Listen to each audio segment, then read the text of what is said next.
अहिल्यानगर स्थानिक गुन्हे शाखेने 2 ठिकाणी छापे टाकत तब्बल 2,43,716 रुपयांचा मुद्देमाल जप्त केलाय।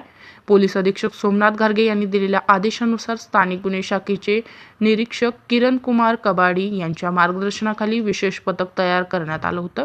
या पथकाने 10 डिसेंबर रोजी कोपरगाव शहर पोलीस स्टेशन हद्दीत गुटखा वाहतूक आणि विक्री करणाऱ्यांवर कारवाई केली आहे। पहिल्या कारवाईत आरोपी प्रमोद बोथरा याला अटक करण्यात आले, तर साथीदार मुस्ताक सय्यद हा फरार आहे। 2 लाख रुपये किमतीची स्विफ्ट कार आणि 28,000चा गुटखा मिळून 2,28,080 रुपयांचा मुद्देमाल जप्त करण्यात आला।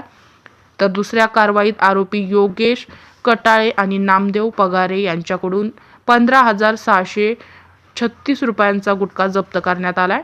दोन्ही कारवायांमध्ये एकूण 4 आरोपी, 2 गुन्हे आणि 2,43,716 रुपयांचा मुद्देमाल हस्तगत करण्यात आला।